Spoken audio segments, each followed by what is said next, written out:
नमस्कार. मी भगवंत कुलकर्णी. हिंदू राष्ट्र हिंदू टाइम्स या चॅनलमध्ये तुमचं सगळ्यांचं खूप स्वागत आहे. आजचा विषय म्हणजे की येणारा काळ हा हिंदूंसाठी खूप कठीण होऊ शकतो. त्याचं कारण तुम्हाला मी एक सांगतो की हिंदूंची लोकसंख्या ही साधारणपणे 7 ते 8% 1947पासनं जी आहे ती कमी झालेली आहे आणि मुसलमानांची लोकसंख्या ही जवळजवळ दुपटीने अडीच पटीने वाढलेली आहे. काय तर आणि हे खूप धोकादायक आहे. म्हणजे आज बघा तुम्ही, विशेषतः नरेंद्र मोदींचं सरकार आल्यानंतर ही लोक अत्यंत म्हणजे तोपर्यंत ते करत नव्हते कारण त्यांच्यावर बंधनच नव्हतं. म्हणजे त्यांना आओ जाओ घर तुम्हारा अशा पद्धतीचं त्यांचं हे होतं, काय म्हणतात त्याला, घर होतं. म्हणजे अशा पद्धतीने त्यांना सगळी मोकळी होती, सूट होती. आणि त्यातून आगीत तेल ओतायला, हिंदूंची वाट लावायला ममता बॅनर्जी, अखिलेश यादव म्हणजे मुलायमसिंग यादव, लालू प्रसाद यादव, काय ही सगळी जी काश्मीरमध्ये अब्दुल्ला किंवा ती मुफ्ती कुटुंबीय आणि काँग्रेस तर आहेच आहे.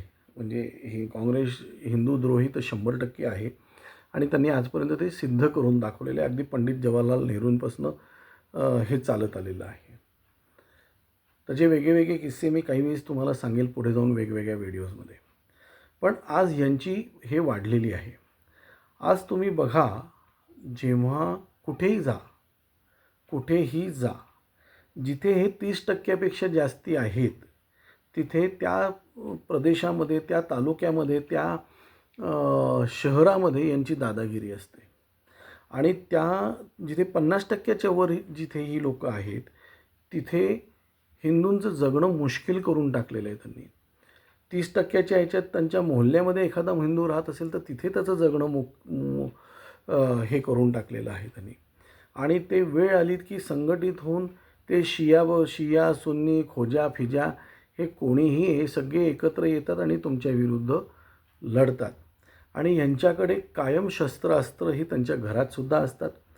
त्यांच्या धर्माप्रमाणे कुर्बानी किंवा कत्तल मारणं म्हणजे बकरा मारणं हलाल करून ते सगळ्यांनी बघणं हा एक प्रकारचा त्यांच्या मनावर बिंबवलेला, तो धर्माने मनावर बिंबवलेला प्रकार आहे. त्यामुळे ते अत्यंत क्रूर असतात.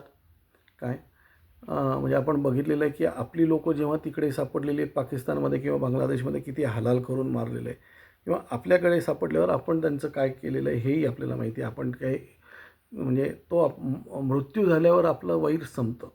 काय आज त्यांची मानसिकता अशी आहे काय की कुठल्याही परिस्थितीमध्ये गजवाए हिंद, हिंदुस्तान हा मुसलमान हे करायचं आहे. आणि आपण सर्व धर्म वगैरे आपण मानतो वगैरे, पण ते मानत नाहीत. कळलं. आपली उद्या समजा खरोखर तो ओवैसी नालायक ओवैसी म्हणल्याप्रमाणे 15 मिनटं पोलीस काढली काय, तर आपण पहिल्या फळीत आपण मार खाऊ, पण आपण दुसऱ्या ह्याच्यात त्यांच्यावर जेव्हा अटॅक करू, पण पहिल्या फळीत तरी आपली लोकं का घालवायची? आणि आज त्यांचं हेर खातं खूप मोठं आहे. म्हणून मी जे शीर्षक आहे की आपण आपल्या आजूबाजूला काय चालतंय ते जरा नीट लक्ष द्या. आज तुम्ही ओला उबेरचे तुम्ही ड्रायव्हर्स बघितले तर आपण बुक केले तर मोठ्या प्रमाणावर मुसलमान ड्रायव्हर्सच आहेत. दुसरी गोष्ट, आपल्या गल्लीत किंवा आपल्या रस्त्यांवर जे अंडा भुर्जीची गाडी चालवतात किंवा फळं विक्रेते आहेत, बागवान फळं विक्रेते आहेत ते, किंवा अशा प्रकारच्या ज्या गाड्या चालवतात, जी लोकं चालवतात ना, ही लोकं मोठ्या प्रमाणावर मुसलमान असतात. आणि आपलेच नगरसेवक त्यांच्याकडनं पैसे घेऊन त्यांना तिथे बेकायदेशीररित्या त्यांना तिथे गाड्या लावायला देतात ते. आणि हे लावत असताना ह्यांचं लक्ष फार बारीक असतं. कोण येतं आहे, कोण जातं आहे, कुठे जातं आहे, कोण जास्ती ताकदवान आहे, कोण कमी ताकदवान आहे, कोण काय आहे, ही सगळं त्यांच्याकडे यांचं बारीक लक्ष असतं. आणि उद्या आपल्याला काही करायचं म्हटलं तर काय करायचं याचासुद्धा आपल्याला त्यांचा तो अभ्यास चालू असतो. आणि त्या ह्याच्यामध्ये त्यांना त्यांचं ते चालू असतं आणि त्याचा तो फायदा घेऊन उद्या आक्रमण करायची वेळ आली, उद्या आक्रमण झालं, आपण बेसावध असणार आहोत. आपण बेसावध असल्या कारणामुळे आपली पहिल्यांदी कत्तल होऊ शकते. काय आज आपली एवढी मेजॉरिटी असूनसुद्धा त्यांच्या मशिदीवरचे भोंगे आपण बंद करू शकलेलो नाही. हे पहिल्यांदी बंद करायला पाहिजेत. याच्यावर आपण एक वेगळा व्हिडिओ बनवणार आहोत. काय पण आज ही जी सावधगिरी आहे, ही सावधगिरी आपल्याला बाळगायला पाहिजेत. आपली मुलं कुठे खातात, काय खातात, काय आपण घरात बऱ्याच वेळेस नॉनव्हेज लोक करत नाहीत, मग ही लोकं बाहेर बिर्याणी खातात, अंडा भुर्जी खातात. तर हे कुठल्या गाडीवर जाऊन अंडा भुर्जी खातात, काय खातात? आपल्या पिढ्यांना नपुसक करण्याचा एक त्यांचा डाव आहे, जी आपली पिढी कमी होत चालली आहे. ह्याच्यामध्ये हाही एक भाग आहे की हे आपल्या पिढ्यांना नपुसक करायला लागलेले आहेत. तर ही नपुसकता कशी काय आपल्याला हे करता येईल, काय म्हणतात त्याला, म्हणजे आपली लोकं त्यांच्याकडे जाऊन काही खाता कामा नये. इकॉनॉमिक ब्लॉकेड जी आहे म्हणतो आहे मी, की त्यांच्याकडनं काहीच विकत घेऊ नकात.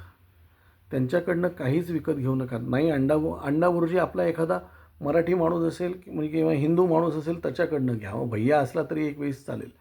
पण आपली हे तुम्ही करून देऊ नकात. कळलं का? आणि आपण कटाक्षाने त्यांच्याकडे काही खायचं नाही एवढं बघा. आत्ता एक बघा तुम्ही, आत्ताच मुंबईमध्ये त्यांचाच एक कोणतरी आहे ते 30,000 गोळ्या घेतल्या म्हणजे तो उंदराच्या औषधाच्या गोळ्या होत्या, आणखीन त्या लोक मारण्यासाठी म्हणून तो वाटत होता. आता तो त्यांच्याच ह्याच्यात वाटत होता, तो भाग सोडून द्या. पण हे उद्या आपल्या कुठल्या काय म्हणतात त्याला गणपती उत्सवात आपल्या कुठल्या ह्याच्यामध्ये प्रसाद म्हणून हे काही करत नाहीत एवढं तुम्ही बघा. कळलं का? त्यामुळे आपल्या आजूबाजूला आणखीन शक्यतो शंका आली तर ताबडतोब तुम्ही त्याला ते कळवा की बाबा हे धोकादायक आहे म्हणून. कळलं? पोलीस त्याच्यावर ॲक्शन घेतील याची मला गॅरंटी नाही, पण आपण सावध असलं पाहिजे. लोकल नगरसेवकाला पत्र द्या, हे द्या, आणखीन त्याच्याप्रमाणे त्याचा बंदोबस्त कसा करता येईल ते बघा. काही अडचण असेल तुम्ही तुमचं आम्हाला इथे मेल पाठवू शकतात. तुमचा मेल ID पाठवून आम्ही तुम्हाला आमच्या मेल IDवरून संपर्क करू. त्यावेळेस तुम्ही तुमचा मेल पाठवू शकतात आणि आम्ही तुम्हाला मॅक्झिमम मदत करण्याचा प्रयत्न करू.